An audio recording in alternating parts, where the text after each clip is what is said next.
Hello and welcome to Health and Wellbeing Live in Nottingham City. I'm Dr. Andy Foster, joined by two important guests today from within the system. And today we're going to talk about important work that's been happening to help primary and secondary care work together and more effectively and be more harmonious.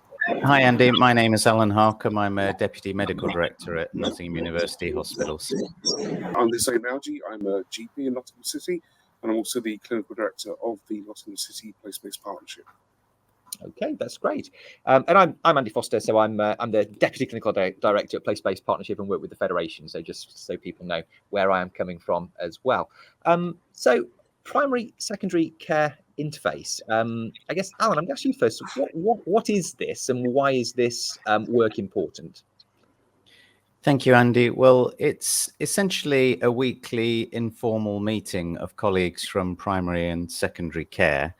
We have representatives across the system and we have administrative support.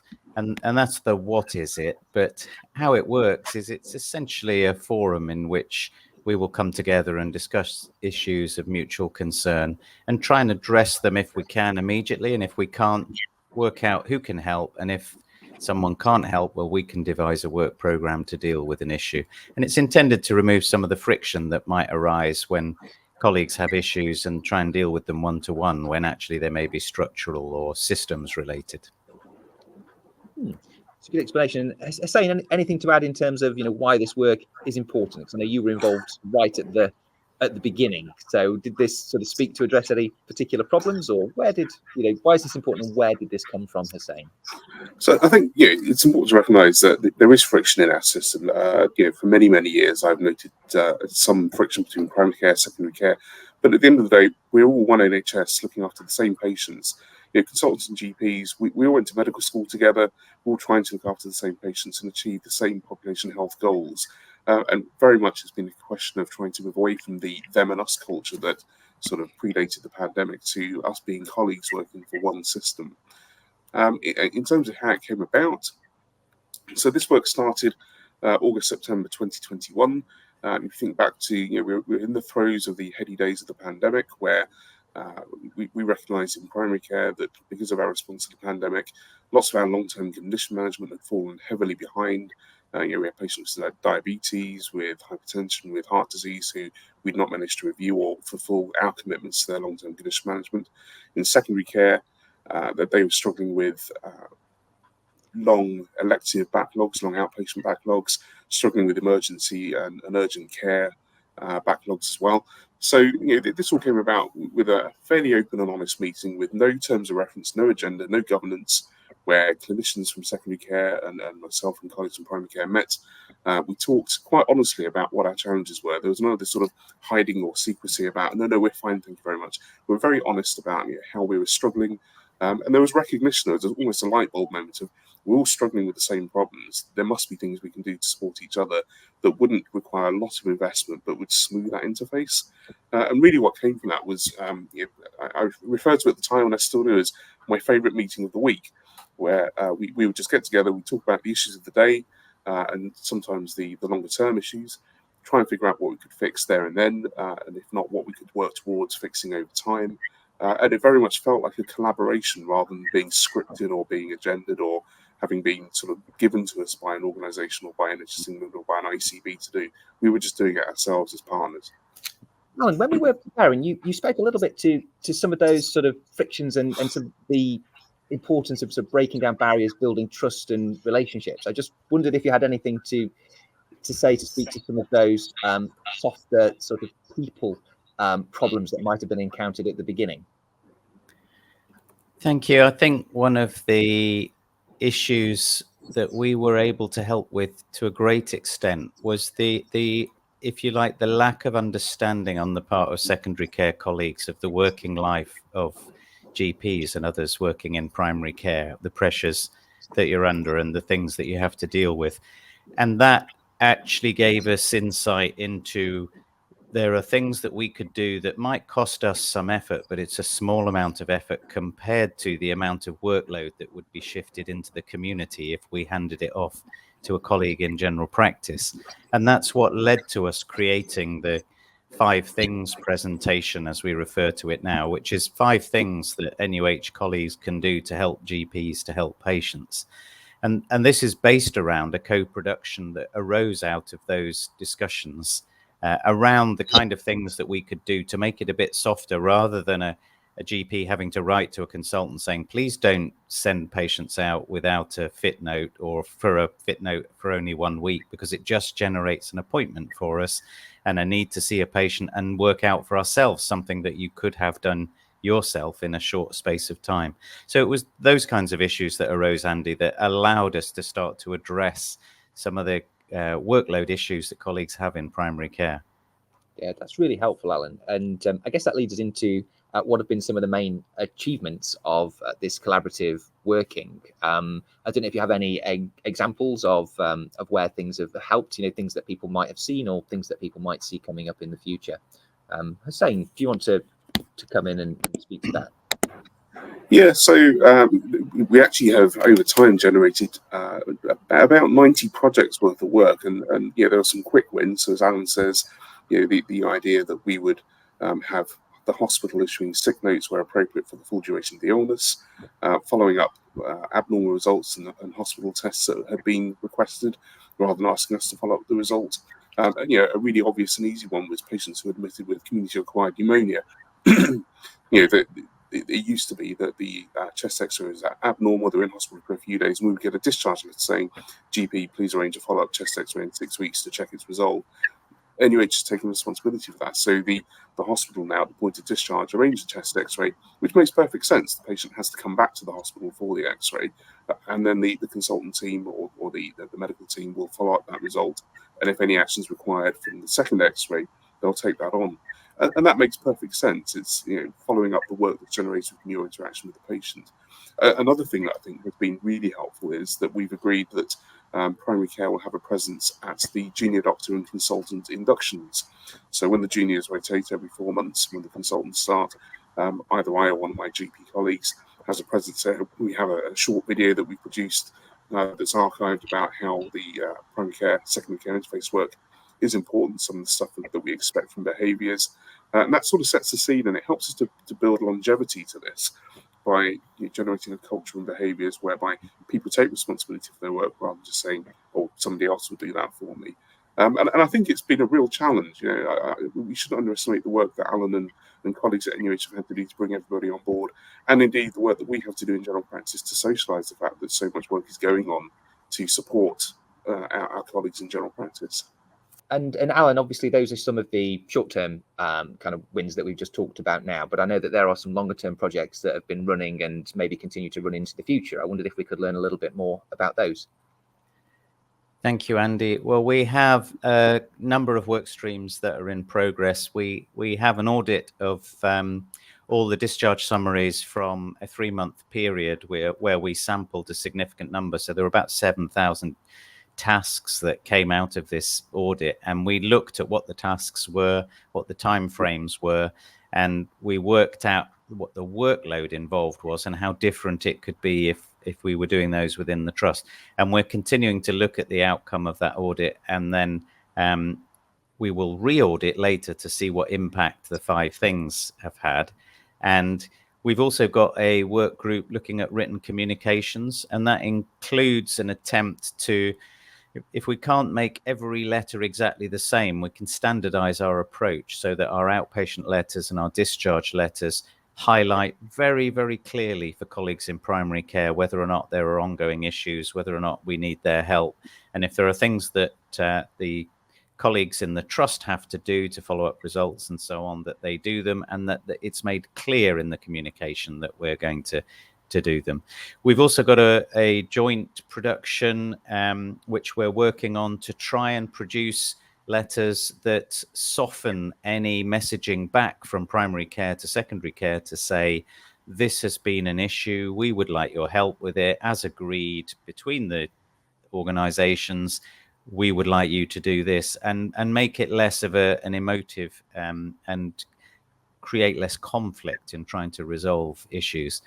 We also have there's a WhatsApp group called NUH Fix It, so that if colleagues are trying to make referrals on the day and they're having trouble getting in touch with a specialty, that we will try and get involved and help and improve the communication.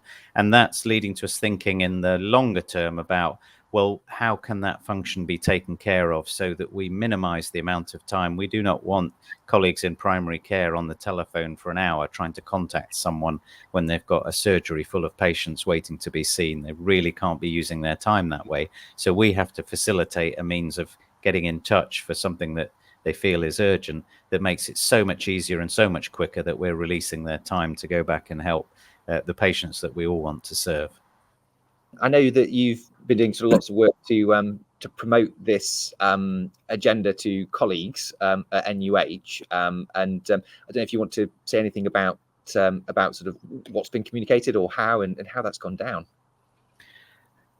Well, we've something like 1,000 consultants at NUH, so communicating with each person on an individual basis is a really difficult ask. So what we did was we co-produced a presentation, a PowerPoint presentation, along with colleagues in the interface group, and that related to the 5 things that I mentioned earlier. And this really allowed us to take the essence of what we felt would be helpful. And just to run through that, that's firstly, communicate clearly and concisely. And if actions are required of the GP or the patient, make that clear in correspondence. And then secondly, if a patient needs to be referred to another specialty, to do this ourselves rather than asking the GP if it relates to the original problem. Husein's already mentioned following up tests that we've undertaken in the hospital. I've already mentioned fit notes. And then finally, we included prescriptions. And just the simple act of, if we're going to start a new medication in outpatients, provide the prescription ourselves, get the patient started, give a 28-day supply, and that builds a buffer to allow colleagues in primary care to continue it if that's appropriate. Now, to communicate that, we sent that to all consultants by email. But what we then did was we went around all our divisional managerial leadership teams and said, this is what we're doing, this is why we're doing it, can you help to champion it? And now we're moving through the specialty teams, and we have something like 120 specialties, and we've seen about 74 thus far. And we include this along with all the other important outputs from the interface group so that we're giving a comprehensive overview of this is how things have changed. And I'm not sure that a lot of people realize that over the years, a lot of the animosity and friction had to do with a contractual position. And many consultant colleagues will remember being instructed, for example, not to refer patients without seeking the GP's permission. And that has stuck. And that's a kind of received wisdom thing that we have to unpick and unlock. And to do that, we had to get everything written down, and we had to make sure that it had at least been sent to everybody so that we could start that process. And it's an ongoing process, and we're working through that now, along with many other things. And Husein, we've spoke about some of the things that have happened in the past with the interface group, but I know there are some ongoing projects and things looking to bring improvements in the future. What's in the in tray and on the agenda for the interface group going forwards? So I think it's important to recognise that the work is important and it's being recognised nationally now. We recently presented to NHS Confed about the interface work that we're doing. Moving forwards, I think it's really important that we recognise that in times of financial challenge, as the entire NHS is, including our local system, it's really important to maintain that culture of partnership working and avoid our organisations turning inwards and becoming organisationally siloed. And in Nottingham, we've been really fortunate that we've kept this relationship open. We've kept the culture, live and beating, and it's important to keep looking to each other's challenges and problems to see how we can work together. We're fortunate to recently have Claire Fuller come and visit with her team to recognise the work, and of course, this year it's become a priority for NHS England for ICBs to support improvement of the primary and secondary care interface. And we have been fortunate to have been approached by other systems locally following that fuller visit and the NHS Confed presentations to ask what we did. And if I have any message to anyone, it would be that the main thing we did was we had that open and honest conversation. We worked on the relationships and the culture. The relationships has been 90% of the key to our success, and we've been fortunate to have really senior clinical and executive support from both the ICB, from NUH, and that's been an enabler. But rather than it being scripted, we've just been allowed to sort of get on with it, really, which is really helpful. Yeah, that's great. And Alan wanted to come in there. Go on, Alan. Yes, I just wanted to add to that. I completely agree with Husein. And, one of the quick wins in the first place, as we alluded to earlier, was we built trust by doing what we said we were going to do. And we discovered that we could raise quite thorny issues and talk about them in a sensible fashion. And as Husein says, with the support of our senior colleagues and our executive colleagues, chief executives, all the way down through the organization. But that's been so successful that, in fact, predicting what is on the work list for the future is now difficult, because we have a backlog of people who want to come to the interface group to talk to us, because they've heard about it. They've discovered that this is a place where you can get things done and where you can quickly get to the heart of an issue that sits at the interface of the work between us. So we now have, it's really pleasing to see that a lot of specialties and colleagues in NUH are coming to us to say, can I come to this interface group because I need to deal with problem X, Y, or Z, and I need to talk to people to work out how best to do it. And that's really refreshing, because instead of dealing with the outcome of something that somebody has done without possibly having had the widest discussion possible, we're finding that people are coming saying, well, we're going to do this, but we're worried it'll impact. Can you advise us? And that's a really healthy and helpful place to be, because it's seen as a productive and useful use of your time. And I would emphasize, this is a 45-minute meeting. So you don't need to have 2.5-hour meetings to get things shifting. You just need to have a focus or a space where you can air things and then decide what the next steps are. And I've started attending these meetings for the last few months, and part of the success of these meetings, to me, seems to come from the fact that you have the right people there in the room. For example, you have quite prominent figures, I guess, from primary care, like Husein, who is able to communicate and be recognised and acknowledged by primary care partners. And there's people like yourself, Alan, and Mark there, who have some traction with consultant and hospital colleagues. I just wondered if you have any sense of what has helped make this project successful, because this has been an issue for a long time, and people haven't managed to make much difference, but they are now with this work. So why do you think it's working, Alan and Husein? Should I go first? I think I'll take you back to my first involvement, which was actually with a meeting that Anthony May chaired, and it was with Husein and Stephen Short and Manika Rora, Jeremy Griffiths, and all of our other colleagues.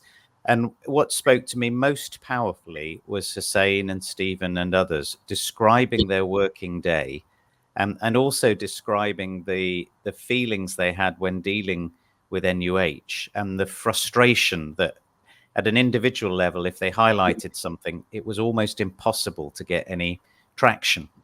And I was struck, and I think I've related this elsewhere, that it's like being in a relationship where you go to counseling and someone points out that you're the problem, and you hadn't realized, and you hadn't had that insight. And as colleagues replayed their experiences and how we were making them feel, it was such a deeply expressed and hard thought emotion that we couldn't help but say, well, okay, this is not good. We haven't arrived in about, if you feel so negatively about our entire institution, we really have to do something about it.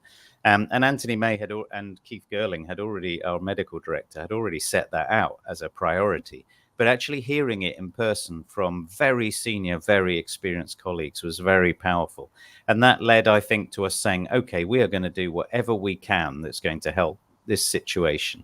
And starting from there and tackling a few things, that is what helped to build it. And what's helped to maintain it is that Husein and others continue to come along respectfully, helpfully, constructively, and say, this is an issue, but without labeling people as you're this or you're that. It's just the issue is this, and this is what we would like, and this is how we would like you to help us. And then we could translate that into, well, we can do this, we can't do that, and so on. And so together we've built these solutions and these work plans. And I think that's, for me, that's at the very heart of everything that's made it helpful. Finally, before we go, Husein, is there anything that you want to add, particularly about how people might get involved or provide input? What might people do? So absolutely, I think we're a very inclusive project. Clearly, you don't want to cast of thousands involved because otherwise it becomes unmanageable. But if people locally within Nottingham and Nottinghamshire have suggestions, ideas of things that could work better, absolutely feed it into the interface group via Alun or myself or yourself, Andrew.